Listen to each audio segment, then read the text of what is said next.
En algunos casos, un tema de preferencia puede generar esto, ¿eh? Hay familias que no tienen temas no se les complica el tema de una preferencia, y hay otros en donde sí. Entonces, esto tiene que ver con valores.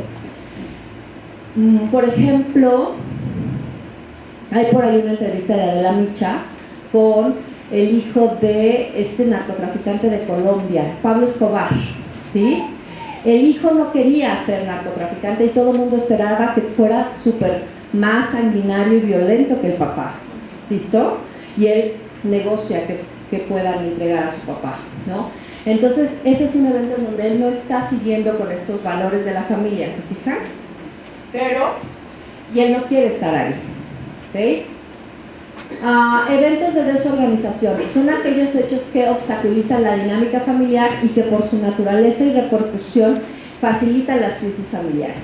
Cuando la pareja no puede tener hijos, un divorcio, accidentes, enfermedades, algún tipo de discapacidad o psiquiátrica. Entonces, esto, fíjense, lo estamos viviendo cuando hay un familiar con discapacidad. ¿Ya vieron? Eventos de desorganización.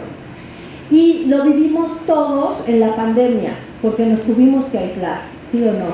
Y cambió nuestra dinámica familiar. Y después nos acostumbrábamos y decíamos, pues ya sabemos cómo estamos quién sanitiza todo, quién acomoda, ¿se acuerdan? Y nos íbamos organizando. ¿Qué es lo que yo les quiero decir de las crisis familiares? Las crisis familiares generan aprendizaje y madurez, ¿listo? Entonces, si nuestros chicos ahora están en otra etapa, que es ser adultos o ser adolescentes, a veces nos da como mucho miedo. Pero hay que entender que de ahí vamos a aprender, ¿ok? Y que eso es como muy importante, ¿listo? Hay familias que son muy resilientes. Ser resilientes es donde hay mucha adversidad o situaciones complicadas y generamos un aprendizaje, ¿sí?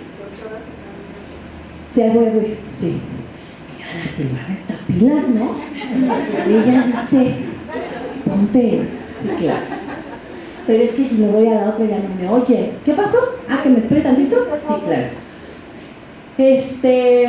Entonces hay familias que van a ser muy resilientes, ¿sí? Y hay familias en donde no. Hay familias en donde se van a atorar. Les pongo un ejemplo. A lo mejor falleció en una familia alguien, o a lo mejor hubo un suceso de hace 20 años, ¿sí o no? Y es alguien que todo el tiempo está diciendo, ¿te acuerdas cuando nos tuvimos que cambiar de casa por el sismo? ¿O te acuerdas cuando se murió fulano que tuvimos que hacer tal cosa? ¿Así me sigue? Y nos quedamos ahí atorados. Y hay familias las que son muy, muy resilientes. ¿Cuál sería un muy buen ejemplo de ser resiliente? Todo esto que les pasó a los chicos sobrevivientes de los Andes, ¿se acuerdan? Hace como 50, 60 años.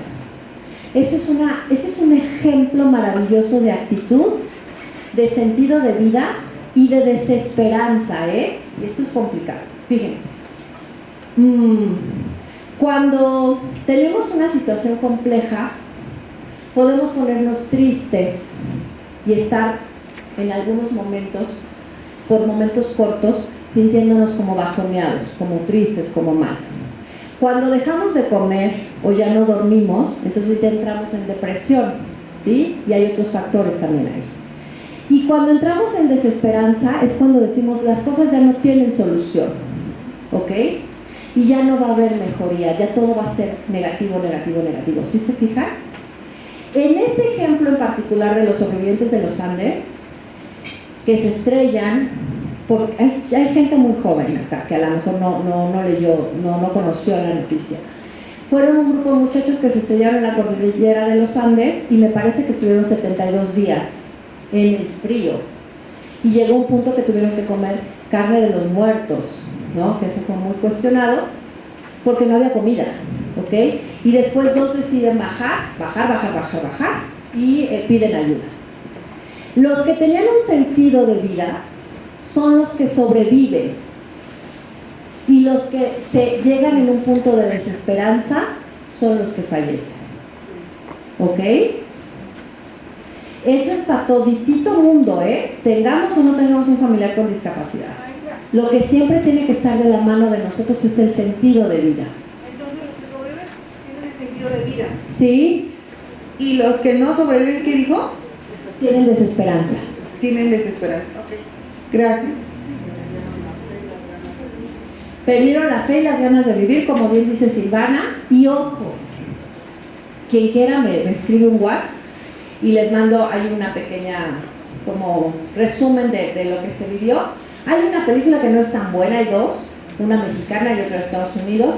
La pueden ver con adolescentes, ¿sí? Al adolescente le cuesta mucho trabajo el sentido de vida, mucho. Entonces de repente hay que buscar que se vincule con sobrevivientes de los Andes. Sí. También ha pasado anteriormente estuvieron pasando, no sé, hace un año o 2 años ya no, un programa estadounidense, parece, que se llamaba Sobrevivir, y pasaron historias reales. Yo se los he dicho a muchas personas, historias reales, como en el aspecto de los sobrevivientes de los Andes. Pasaron muchas historias que contaban las personas que habían sobrevivido en el desierto, en el mar, en la jungla, en situaciones difíciles que a lo mejor la gran mayoría de la gente que hubiera pasado eso no hubieran sobrevivido. Y ese era un ejemplo que estaba usted diciendo, de que sí se puede sobrevivir en extremos, ¿sí? En lugares extremosos. Perdóname. Ya no he visto esos programas porque pasaron hace tiempo, no mucho tiempo, pero sí, ya no los han vuelto a pasar. Y hay muchas películas. Hay una que se llama Los 33. ¿Quiere un chocolate? Bueno. Hay una que se llama Los 33. Todos agarran mitades. Y es de los chilenos que se quedan atrapados, los mineros. ¿Se acuerdan? Se quedaron ellos como 60 días, ¿sí? Y había uno que tenía 2 esposas, que fue el que quiso salir al último, ¿no? Él era el único que decía, más días aquí, por favor, porque las esposas arriba se estaban agarrando de hecho, ¿no? Los 33 se sale Antonio Banderas y sale Kate del Castillo. Dice tu hijo que ya lo vieron, pero que la ve otra vez, porque está padre esa parte, ¿no? Sí.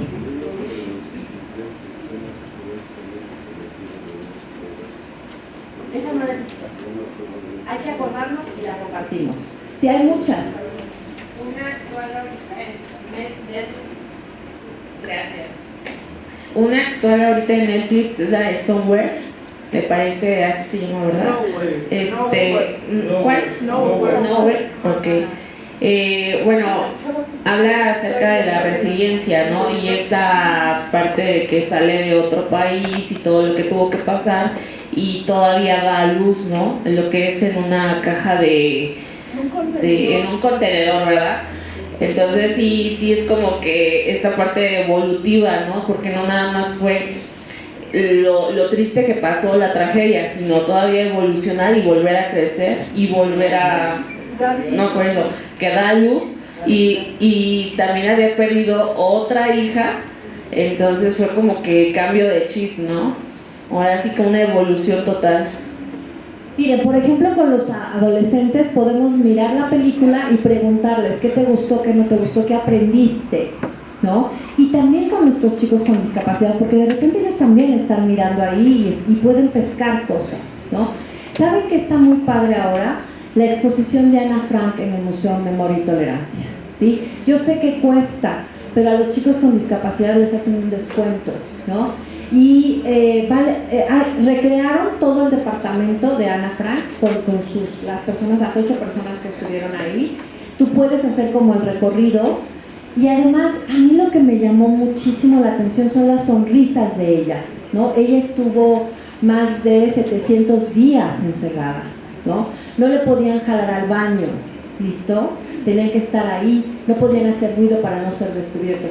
Y finalmente los descubren, ella se va a un campo de concentración, fallece por tifoidea, me parece, y el papá es el que decide esos escritos compartirlos, ¿no? Entonces, hay muchos temas que podemos compartir en familia, ¿sí o no? Y simplemente lo que está pasando, Museo Memoria y Tolerancia, ¿sí?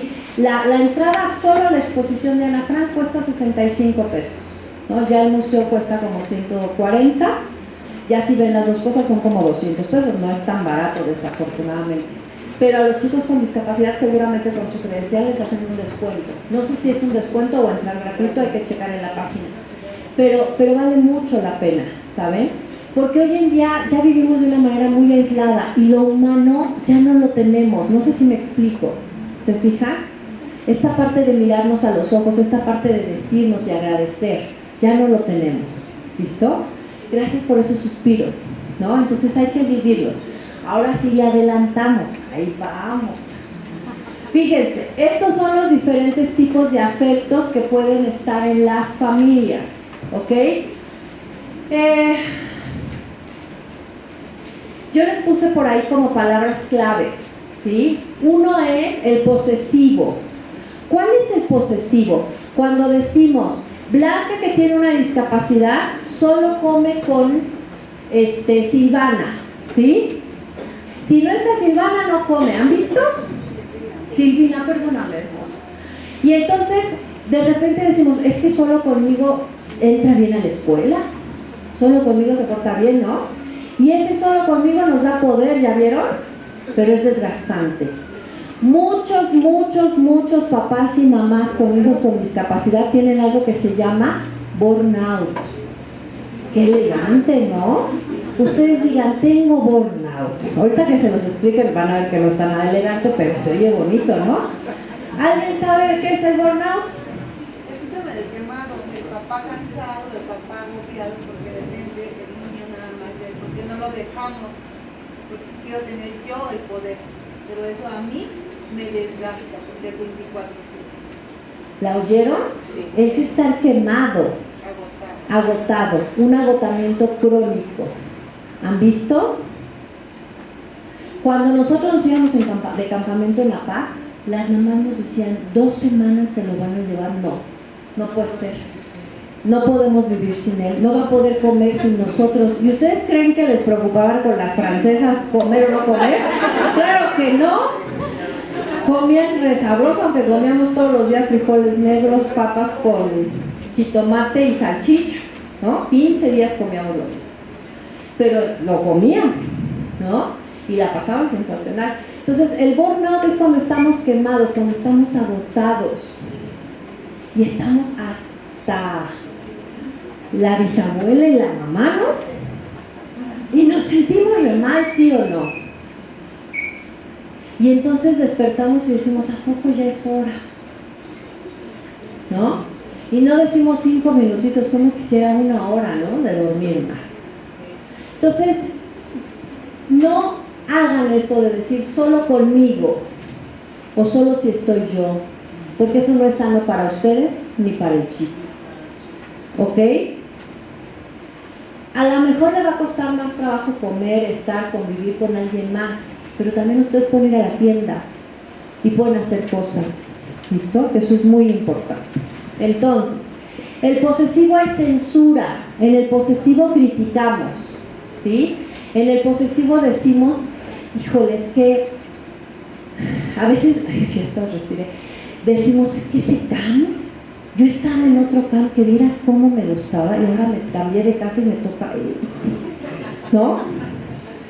Y entonces a veces criticamos y censuramos. Alguna vez me invitaron a Minatitlán y en Minatitlán solo hay un camp y todos están ahí y es ese o ese. ¿Se fijan? Y de todas las edades, ¿cómo está? Entonces a veces censuramos y censuramos y censuramos y criticamos. Es muy difícil a veces la convivencia con los maestros, con los trabajadores sociales, con la gente de las instituciones. No se peleen con ellos, ¿eh? Miren, ¿ustedes vieron mi Ferrari acá abajo estacionado? ¿No, verdad? Los maestros que nos dedicamos a esto no tenemos Ferraris allá abajo. Bueno, solo el Baster, pero no puedo hablar eso porque no está grabado. Entonces, fíjense, sí, claro, me van a sacar. Fíjense. Para los maestros también es muy común el burnout, ¿eh?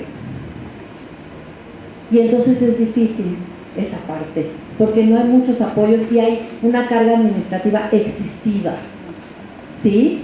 Que los abruma. Y además hoy en día no puedes dar abrazos, porque si das abrazos, casi te llevan preso, ¿no? Yo estuve desafortunadamente esta semana, tuve que ir a apoyar una escuela regular, porque en cuarto primaria falleció una niña, ¿no? Y había un niño que no paraba de llorar. Y a darle dije, ¿qué? ¿Quieres un abrazo? Dije, pues sí, se necesita, ¿sí o no? ¿Listo? Entonces, tenemos que cuidar esa parte de la censura. Si de repente las maestras o alguien los llama, no digan, ¿y ahora qué van a hacer? ¿No? Ya la cooperación de la noche mexicana y de los muertos y de los vivos y de los no sé qué, y ahora otra vez. Qué bueno que les están llamando y les están diciendo algo que les llama la atención a ellos, porque cada vez los docentes, los maestros están tomando más distancia para convivir menos con los papás. ¿Vieron lo que pasó en Coahuila? En Ramos Arizpe, ¿no? Le dan 3 pues puñaladas, ¿no? A la maestra, y después sale que la maestra en algún momento le había dicho que era de Veracruz y que era feo, y cuando le dice el niño, me presta la engrapadora para engrapar mis tenis, según esto la maestra dijo, aparte de feo, pobre, ¿no?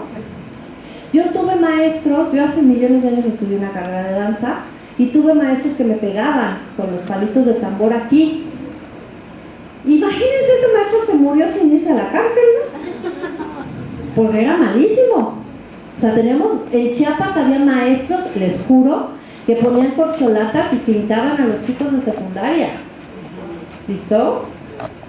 Nos fuimos del otro lado, ¿sí se fijan? De ser escuelas extremadamente violentas, ahora estamos en un punto de no le digas, no le hablas, no nada, y a los papás tampoco, porque te van a golpear. Entonces lo que tenemos que hacer es equipo, porque ¿saben qué es lo que va a pasar? Que perdónenme que lo diga de esta manera, que los maestros y el trabajador social, el psicólogo y todos los de la escuela se van a lavar las manos y van a decir, es su hijo. Yo no me involucro porque voy a tener problemas. ¿Sí se fijan? Eso es muy fuerte y es difícil. ¿Qué pasó, hermosa? Sí, yo iba a comentar con respecto a esto que está diciendo, que yo lo he visto en el campo donde estoy, que llegan nuevos papás y les cuesta muchísimo trabajo, como que, sobre todo los que nunca han escolarizado a sus hijos, les cuesta muchísimo trabajo que venga alguien y les diga, es que no, hazlo mejor así y te va a funcionar mucho mejor o vas a tener un mejor resultado de lo que ahorita está pasando.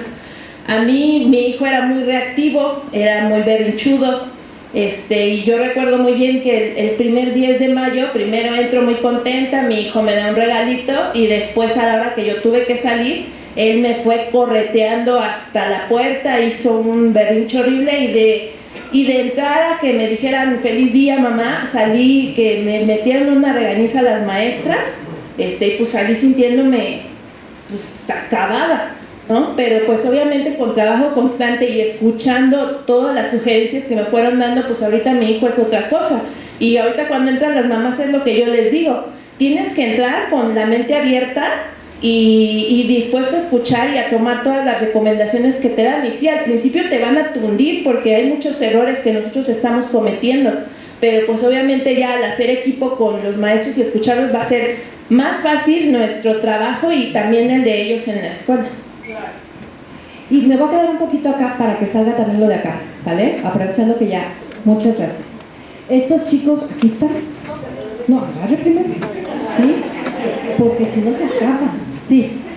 ¿Qué pasó? Acá en la escuela de mi niño, y acá la señora no me va a dejar mentir, Ajá. tenía comedor, estaba dañado por el sismo, todos comían en el salón y los machos decían, es que no puede ni siquiera poner un mantel, no puede ni siquiera sabe calentar en el microondas, no sabe ni siquiera limpiar su mesa, lavar un trapito y todas nos quedamos. Pues si tienen razón las maestras, son cosas que pueden hacer ellos solos, ya chicos de secundaria, porque ni eran de primaria ni pues ya son de secundaria. Entonces limpiar su mesa, poner su mantel, llevar su topper para que se lo calienten, lo pueden hacer ellos muy bien solos. Claro. ¿Y por qué no lo pueden hacer? Porque en la casa, ¿quién les hace todo? Todos. O la mamá o el papá o todos, ¿no? Carlos. Bueno, aparte de que los papás lo hacen todo, desgraciadamente nuestra cultura no está para hacer esas acciones. En Japón, los niños de preescolar ya limpian sus bancas, dan de desayunar a otros chicos, y aquí se pone uno a barrer al niño, que dicen lo están castigando, lo ponen a limpiar su mesa, que ahora con la pandemia tendrían que regresar los chicos y empezar a trabajar eso de limpiar sus mesas y todo por higiene. Pero si los pone uno, es que los está agrediendo, ¿sí? Los está agrediendo, los está poniendo. Si el niño va, ya lo tiene como esclavo, como la chacha, ¿sí? Entonces, pero eso les va a funcionar mucho a los chicos, ¿sí? La independencia, cuando ellos crezcan y ya grandes, toda esa madurez les va a servir mucho a ellos. Yo decía una señora, es que si mi hijo vende chicles, su hijo perfecto que venda chicles ya sabe cómo mantenerse, eso va a ser fabuloso. Entonces hay que ir aprendiendo a trabajar a sus hijos desde casa a todas esas actividades. Gracias. Claro. Y esto es muy cierto, ¿eh? De repente a lo mejor hay actividades que decimos, pero ¿cómo va a ser eso, no? Y finalmente el beneficio es para ellos. Y si lo está haciendo en la escuela, que también lo haga en la casa. Eso les va a ayudar mucho. Gracias. También quería comentar que en el caso de los papitos, en el camp donde estamos muchas veces detectamos que los papitos les adivinan el pensamiento. No les permiten hacer nada con una mirada o señalar. El papito ya sabe lo que quiere y entonces no deja ni siquiera que se exprese o que hable, ¿no? Entonces sí, es muy común. Y además, ojo, a menor lenguaje hay más agresión. Y además, la sobreprotección, lo que está diciendo acá, no eres capaz, ¿sí? Y lo voy a decir de esta manera, eres inútil. Y a nadie nos gusta que nos digan, oye, la blanca es re inútil, ¿viste? No podía con la chunche de... No, pues yo le intento, ¿no? ¿Se fijan? Entonces, somos papás con el corazón. ¿Se fijan? Y a veces quisiéramos que en el aire los tocara. Y eso, al final, allá afuera son unos ventarrones de aquellos, ¿no? Entonces, permitan que sus hijos hagan cada vez... Se van a tardar muchísimo. Tuve una amiga que fue Beatriz Molina, que tenía 2 muchachas, y ella atendía su cama. Que tardaba 1 hora con una parálisis cerebral atetóxica en tender la cama. Y nos íbamos de viaje, y en los hoteles ella la atendía, porque su mamá le decía, tiende tu cama. Y acababa exhausta, sudaba, y se acostaba en la cama. Tenía todo el recurso para no tenderla, pero su mamá la acostumbró a... Y eso le ayudaba muchísimo, ¿sí o no? No es un tema de lana, es un tema de exigir y de decir, ¿ok? Y el beneficio va a ser para sus chicos y para ustedes. Acá alzaste tú también la mano, ¿verdad? Acá está. Y hay un micrófono acá y ahorita vamos acá. Dime. Hola, maestra. Yo, a Gonzalo, que es mi hijo, no podía entender lo que era la discapacidad intelectual, con un diagnóstico de autismo, grado 3, no verbal, complicadísimo. A los 40 años tuve que entrar a estudiar la licenciatura en educación especial, porque yo era una mamá sobreprotectora, que lo limitaba, que no hacía nada, que si no estaba yo no vivía. Todo lo que ha dicho usted, de verdad, esa era yo.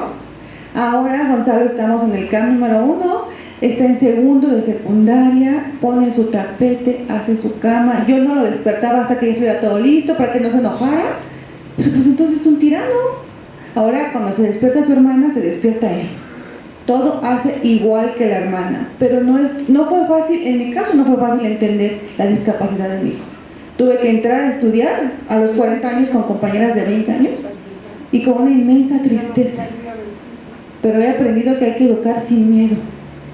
Estar aquí es muy valioso porque aprendemos, escuchamos, y hay que dejar atrás, papás, el miedo. Ellos pueden. Yo soy una mamá, soy un ejemplo vivo de que Gonzalo estaba en un área de confort inútil, tenía muchacha, tenía sombra, tenía todo, y yo no vivía. Ahora Gonzalo lo dejo en el camp, me voy al Tlalpan a escuchar a un especialista, a escucharlos a todos ustedes. Dijo la directora, ¿quién quiere ir Ay, no, todas las mamás, ay, no, está muy lejos. Tenemos ese miedo, no las juzgo, tenemos ese miedo de crecer. Pero hay que venir a estos espacios para aprender, para dejar atrás el miedo que nos asfixia, que no nos deja seguir. Y muchas gracias por este espacio. Muy bien, listo. Mira, sí, vamos súper bien. Sí, claro, todo. Listo, muy bien. Bueno, yo tengo mi único sobrino, que es autista no verbal, y tengo una nena de 12 años, y se lleva 4 meses con mi sobrino con síndrome de Down.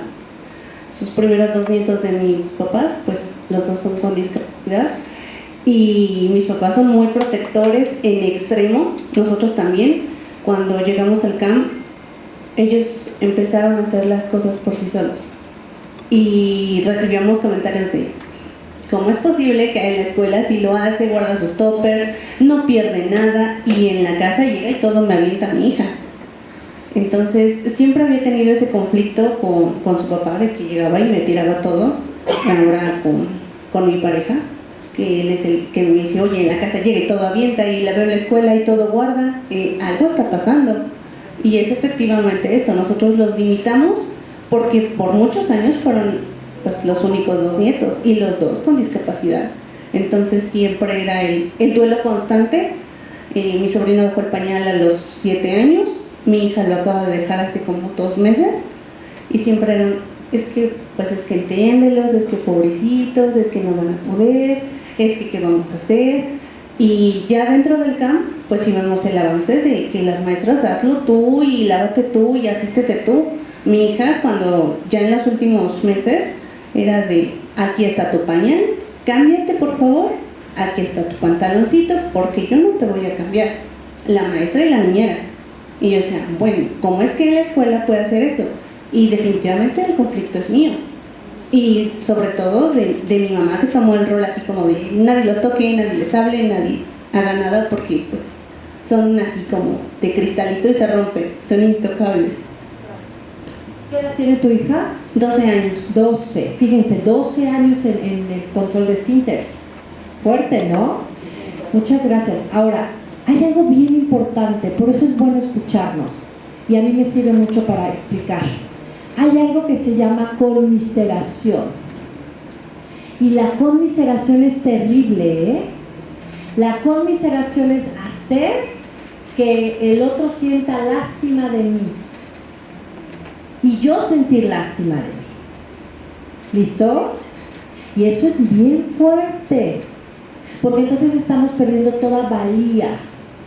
Y ella lo dijo, y es muy común decir esta palabra, es que pobrecito, pobrecito, mis polainas, ¿no? ¿Se fijan? No tenemos que pobretear, porque a mí no me gusta que mira, pobrecita de la blanca, que mira el pelo, el lacio, pues sí, pero me lo pinto y así me gusta. ¿Sí se fijan? Entonces, no conmiseren a sus hijos, ni los enseñen a conmiserarse. Todos somos valiosos por el hecho de ser. Y además hay algo que también al escucharte me acordé que se los tengo que decir. Fíjense, todos los padres ponemos expectativas en los hijos, y todos los hijos ponen expectativas en los padres. Cuando yo voy a secundarias regulares de la alcaldía Miguel Hidalgo, les digo a niños en una secundaria de 500, ¿a quién le cae bien su familia? Y nadie levanta la mano. Ni los de 10, ni los de 8, ni los de 5, ¿no? Porque están en esa etapa que les caen gordos, ¿no? Entonces, los hijos ponen expectativas en los padres, y nosotros como padres también ponemos expectativas. Y generalmente los chicos con discapacidad, esas pocas expectativas que ponemos a veces en ellos, las rebasan sí o no, y nos sorprenden, ¿ok? Entonces, papás, no limiten, y no se sientan mal por poner límites, y no se sientan mal por exigir. Con esto no les estoy diciendo que se vuelvan tiranos y que no apapachen ni quieran, eso es padre y es lindo y es necesario, y lo dijimos en alguna de las láminas. La retroalimentación positiva siempre es muy importante, ¿sí? Pero también tenemos que poner límites y hacer este equilibrio. Si solo apapachamos, pues ellos van a estar manipulando y van a ser tiranos. Y si solo ponemos límites, nos convertimos en papás verdugos. Entonces hagan un equilibrio ahí, ¿listo? Que esto ayuda mucho. ¿Vamos bien hasta acá? ¿Vieron cómo los chocolates son bien sabrosísimos y carísimos del país? Ok. Sobreprotector, ¿qué significa? Que vamos a limitar, ¿no? Condicionado, que manipulamos, ¿listo? Y por compensaciones cuando sentimos culpa. Y aquí, a veces, ambos, papá y mamá, sienten culpa, pero hay que entender un poco el tema de la menor. Las mamás tenemos a estos hijos 9 meses, ¿sí? Y a veces pensamos que algo hicimos mal, que algo no estuvo bien, y asumimos esa culpa, ¿ok? Las enfermedades, una discapacidad, una muerte, no es un castigo, son circunstancias que están ahí en la vida. Y tiene mucho que ver lo que decimos en la mañana. ¿Qué actitud tomamos para? ¿Cómo lo resolvemos? ¿Cómo lo vivimos? ¿Ok? Y la culpa te mata, ¿eh? La culpa puede ser porque hay un divorcio, la culpa puede ser porque hay una discapacidad, la culpa puede ser porque hay mucho trabajo, porque estoy poco tiempo, ¿sí o no? Y entonces el chico se da cuenta y entonces el chico o la chica manipula, ¿ya vieron? Y saben perfecto cómo y cómo decirlo y cómo hacerlo, ¿no? Entonces no sientan culpa por. Son estas circunstancias que estamos viviendo ahorita, vamos a hacerlo con una mejor actitud, ¿no? Vamos a poner límites y el beneficio va a ser para todos. ¿Listo? ¿Qué tenemos que buscar? Querer en la familia con libertad y con límites, con respeto, ¿sí? Sí, dar esta protección y ser solidarios, no sobreproteger. Y además, estar ahí, dar este acompañamiento con empatía, ¿se fijan? Pero no irnos al extremo de dejar que ellos puedan decidir o hacer, ¿ok? Hay cosas simples, desde la ropa, que ellos decidan qué ponerse, o la música, ¿no? Entonces hay muchas cosas que ellos pueden decidir para, ¿listo? Vamos un poco más. Los hijos, nuestros hijos con y sin discapacidad, no son nuestra pareja, ¿eh?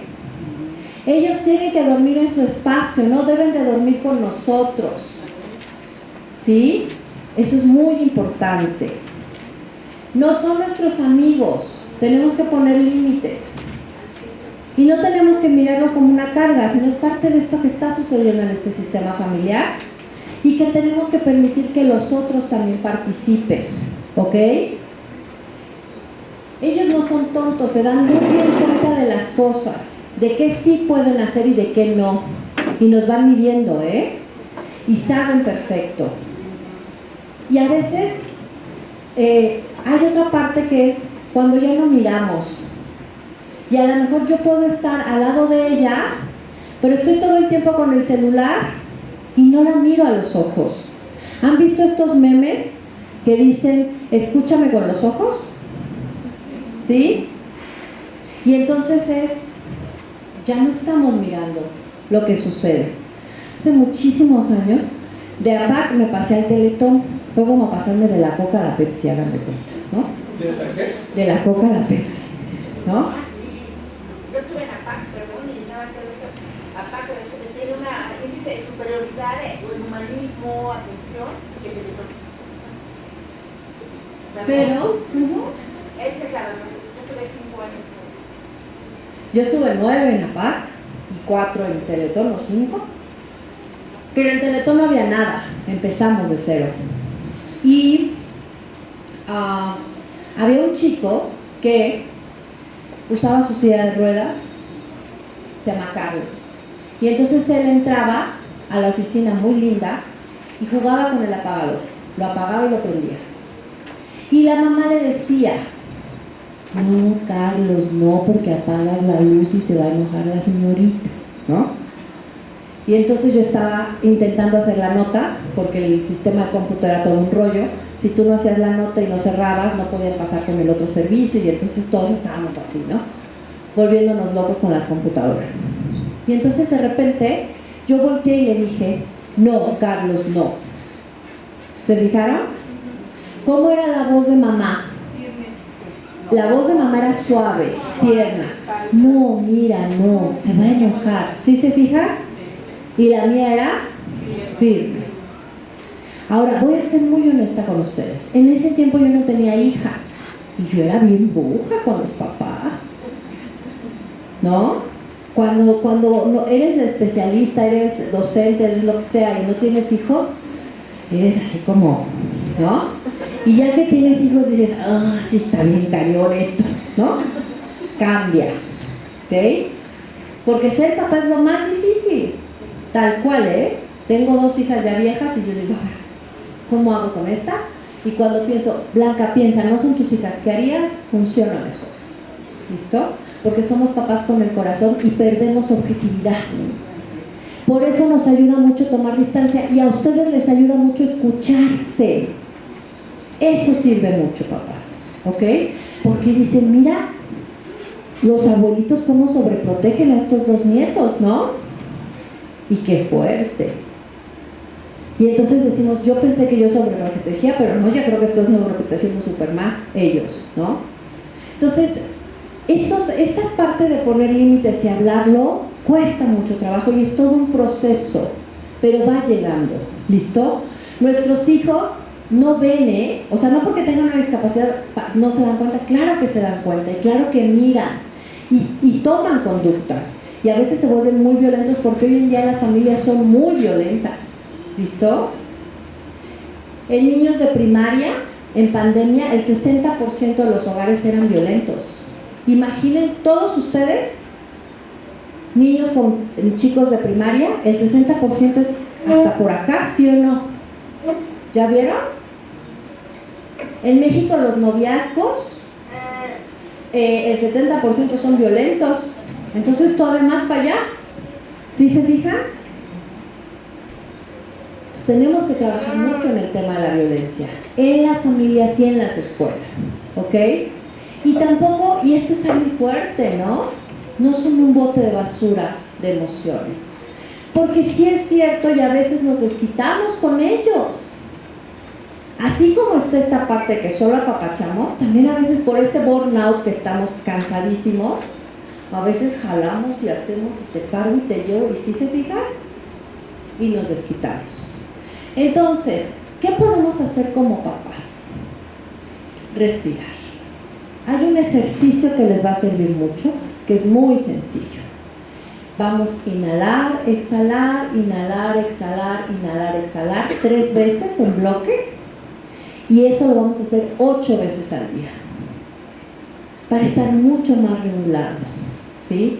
Daniel Goleman, que es el padre de la inteligencia emocional, dice que la inteligencia emocional es cuando equilibramos nuestras emociones y no somos reactivos ante las emociones del otro, ¿ok? Pero si yo estoy en agotamiento crónico, ¿voy a ser o no voy a ser reactivo? Pues claro que sí, porque lo que tengo es sueño, ¿sí o no? Lo que tengo es que estoy hasta acá, ¿ya vieron? Y cuando la maestra me llama, lo que yo quiero es que se calle la boca y me deje ir porque tengo muchas cosas que hacer. ¿Sí se fijan? Por eso es importante que ustedes hagan una actividad para ustedes. Para que todas esas emociones que están acá, enojo, tristeza, dolor, miedo, frustración, las podamos vaciar. ¿Ya vieron? Y las vaciamos en el ejercicio, en la caminata. Si no podemos, tenemos un lugar cerca, pues caminemos alrededor de la manzana, ¿no? En un parque, yo sé que es bien peligroso luego, ¿no? Pero algo donde yo me pueda relajar. Puede ser una manualidad, hay quien le gusta tejer, hay quien le gusta leer, ¿no? Hay quien se pone a limpiar y limpiar y limpiar, ¿han visto? Y acaba exhausto. Entonces aguas con esas partes. Tenemos que hacer cosas también para nosotros, ¿listo? Todos somos personas con inteligencia, voluntad y emociones, ¿sí? Y eso es importante, ¿ok? Nuestros chicos se van a tardar más en entender muchas cosas, más años, ¿no? Pero van a estar ahí. Entonces, calma. Y además les voy a decir algo, y se los digo con todo respeto y con el corazón. Ustedes han hecho un buen papel como papás. Siéntanse contentos de ello, ¿saben? ¿Listo? Porque todos hemos metido la pata, el codo y demás. Y nos hemos equivocado, porque somos personas. Y estamos en este proceso de formación. ¿Vale? Ahí vamos. ¿Cuál es una muy buena estrategia para disminuir la violencia? Jugar, juegos de mesa, ¿sí? Juguemos, ¿ok? Y esto nos va a ayudar mucho. Por ejemplo, con los chicos podemos trabajar memorama, lotería, dominó, lo que sea fácil para ellos. Esto que está acá son unas imágenes que hubo hace muchos años en el Papalote, en el Museo del Papalote, donde los niños jugaban. Los juegos de mesa son los más baratos del súper y del mercado. ¿Listo? No se preocupen de repente por los videojuegos carísimos. Acudan a las terapias, revisen esta parte de los límites, trabajen el tema de la tolerancia y la frustración y enseñen a ellos a resolver pequeños problemas, que por lo menos se sepan a lo mejor si es posible su nombre, su dirección, y si no, que sepan mostrar su gafete, ¿sí? Su credencial. ¿Listo? Que eso es muy importante. Que ellos tengan esta capacidad de esperar su turno. No les sirvan a ellos primero la comida. ¿Han visto? Se va a enojar, hay que servirle rápido para que no se enoje, ¿no? Y ellos, y tú comes frío pero congelado, ¿no? Entonces, que sepan esperar. ¿Listo? Ayudar en mandados en la medida de lo posible. Cada vez ir preguntando. Dar una sola instrucción, papás. Una instrucción que la cumple y luego damos otra. No den 3 instrucciones. Si ustedes les dicen, quítate el uniforme, ven a poner la mesa y guarda los juguetes, se perdió. Una sola instrucción, ¿ok? Que la haga y ya después. Dar instrucciones una por uno, hablar mensajes positivos, afectos positivos y equilibrio. ¿Sí? Creo que todavía en Los Pinos hay una exposición de dinosaurios que no cuesta. En México tenemos más de 200 museos. Vayan a los museos, los van a tratar como reyes, porque nadie va. ¿Listo? Y ellos pueden entrar con su credencial, ¿sí o no? ¿Listo? Y van a aprender, y les va a servir, porque además en el museo tienes que no tocar, ver, estar ahí. ¿Listo? Que eso ayuda mucho. Bueno, ¿cuál es la propuesta de intervención ante las crisis familiares? Antes de hacer la propuesta quiero hacer una dinámica con una manzana. ¿Listo? Que espero que les guste. La compré del puestito de acá abajo porque se me olvidó. Y yo fui caminando y dije, seguro hay una manzana que me vende. Y sí. Entonces, no la podemos morder porque no sé si yo voy a mostrar la verdad, ¿eh? Fíjense bien. Había un árbol de manzana que quería conocer las estrellas y le dijo a un gusano que lo llevara a conocer las estrellas. Y el gusano le dijo, pues yo muevo la tierra y estoy acá todo el tiempo y me gusta lo que hago, pero no te puedo llevar a que conozcas las estrellas. Y entonces luego pasó una gaviota y le dijo, quiero que me lleves a conocer las estrellas. Y la gaviota le dijo, yo canto y hago muchas cosas, pero puedo volar, pero no puedo llegar a las estrellas. ¿Sí? Y pasó una mariposa y la mariposa le dijo, ¿qué es lo que tú necesitas?, le dijo al manzano. Y el manzano le dijo, yo quiero conocer las estrellas. Y entonces la mariposa le dijo, yo tengo muchos colores y me gusta volar mucho en las flores y desde aquí veo las estrellas, pero yo no te puedo llevar a conocerlas. Y entonces el manzano un día entró a ver cómo eran las manzanas dentro y fíjense lo que vio. Déjenme ponerlo aquí en el Kleenex.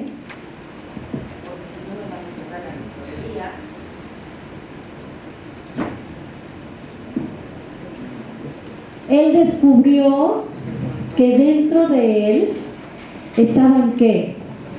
Las estrellas. Hay que pasar. ¿Sí se fijan?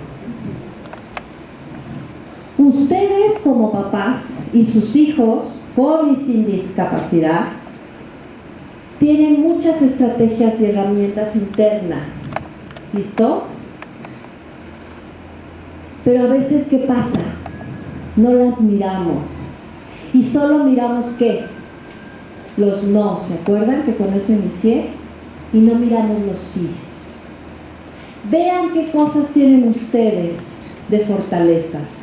Y miren qué les falta ahí. Si les falta paciencia, si les falta templanza, tolerancia, ¿no? Perseverancia. Hay quien procrastina, hay que pasarlo. Mira, aquí ya se quedó con la estrella del manzano. ¿Es que qué? Sí. Fíjense, si les falta algo por ahí, porque hay quien a veces es muy enojón, hay quien a veces procrastina, deja todo al último. Procrastinar es cuando dejamos todo al último.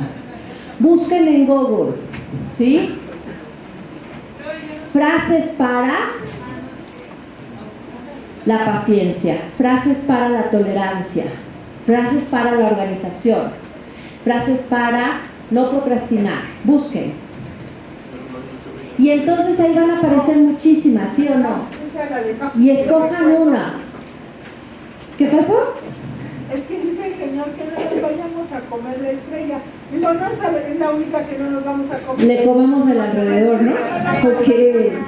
Pero no está lavada. Yo digo, bueno, no sé si está lavada, pero no estoy segura que esté lavada, pues. Entonces busquen en Google frases para y vean cuáles les gustan y les llama la atención y péguenlas ahí.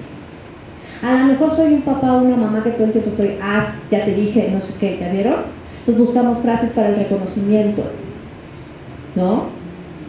O a lo mejor yo me descalifico, porque luego nos descalificamos como papás, ¿no? Y decimos, soy el peor, ¿listo? Frases para disminuir la culpa. ¿Se fijan? Y lo que se me olvidó fue el cuchillo. Me prestaron aquí. ¿Listo? Por llegar temprano. No me gusta llegar tarde. ¿Les gustó la reflexión? Sirvió como para tomar respiro, ¿no? Y darle el último jalón. Todos tenemos estrategias y habilidades para resolver. Cuando venga un evento nuevo diferente, acuérdense cómo lo resolvieron antes. ¿Sí? Que eso es importante. Y eso les va a ayudar mucho. ¿Ok? Claro que sí. ¿Listo? Ya sé, ya estamos en el final. ¿Ok? Entonces busquen sus estrellas. Ahí va lo bueno. Si yo les preguntaría, ¿qué estrellas tienen ustedes como papás? Y ella dice que no, seguro sí hay. ¿Sí? Seguro tenemos ahí. ¿Sí lo viste? ¿Sí?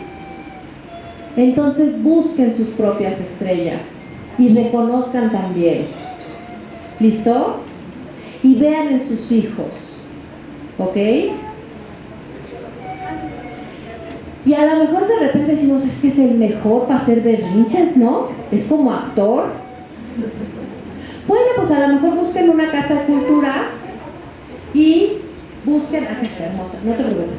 Busquen una casa de cultura y a lo mejor le gusta el teatro, ¿no? Y les puede servir para ellos. ¿Listo? Entonces, también ellos nos van a sorprender. Y hay que permitirnos esa parte. ¿Listo? ¿Mucho mejor? ¿Más tranquilos? No sean tan duros con ustedes, ¿va? ¿Ok? Vamos a ver que el mantel esté bien. Sí, listo. Vamos a seguirle. Un último jalón, ¿sale?